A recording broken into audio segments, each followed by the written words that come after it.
this field of desert varnish, and then if you're following me, you see these two stones protruding from the wall. Those two stones are native. And by that I mean the Sonoans didn't put them there, but they wedged them in place with a non-native rock material. So the native rock material is this soft red sandstone. The wedges that they used that are non-native are these much harder basalts, and they also took some river cobble from Wet Beaver Creek, which you can hear in the background. So those wedge stones are up and behind these two stones.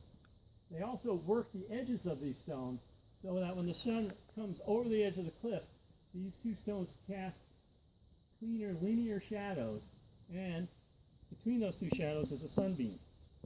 And here's a photograph of what I'm trying to talk about, and we'll be continuing to talk about. So, on March 21st, which is a month before the frost-free period, the sun shadow effect is that these two stones cast linear black shadows, and they bracket this first sun symbol. And the sunbeam illuminates the center of that sun symbol. And that's when you want to start working your soils in preparation to planting your first crop of corn. Now, on April 21st, the sun shadow effect brackets this first stair step on the staircase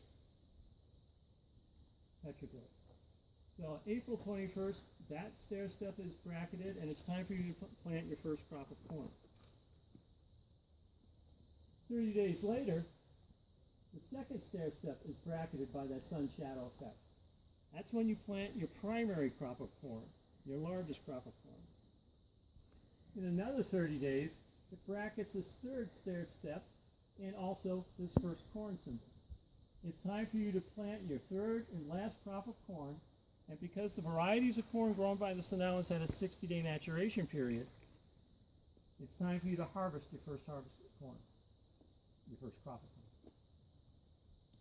So this staircase petroglyph ends with the symbol for lightning and heavy rains. And if you're from this area, you know that August is our monsoon season.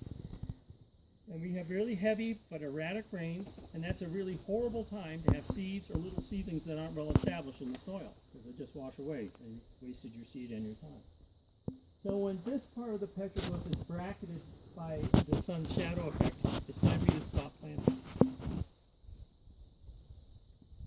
Now the Hopi have a ceremony called the Neman, and the purpose of the Neman is twofold. One is to give thanks to the gods for their agricultural success, and then to send their gods home back to the San Francisco Peaks, which is north of Flagstaff, if you don't know. And that's where they believe their gods lived if they weren't actually helping them in their community.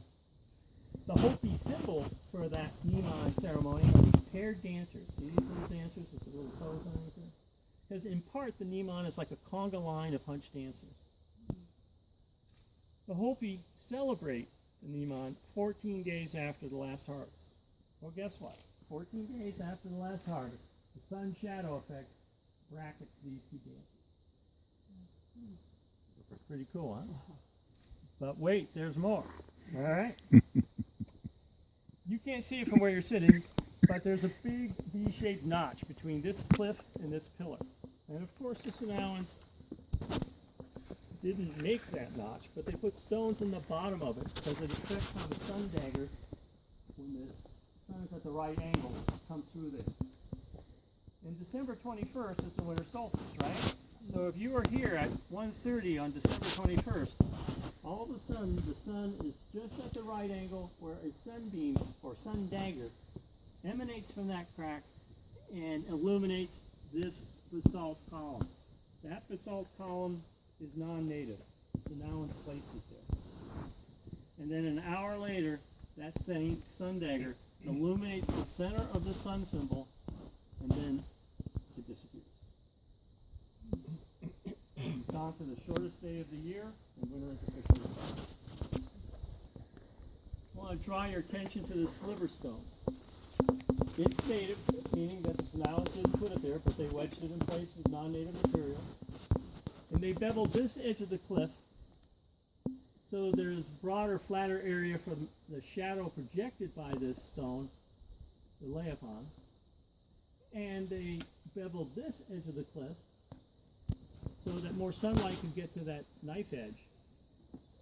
And they painstakingly work that knife edge from both sides so that the shadow cast right here is a near perfect representation of the skyline of the San Francisco Peak.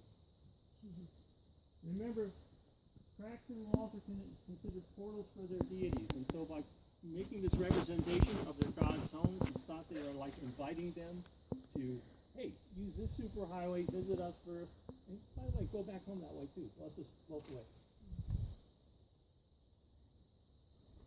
It's kind of a universal phenomenon amongst cultures that create petroglyphs.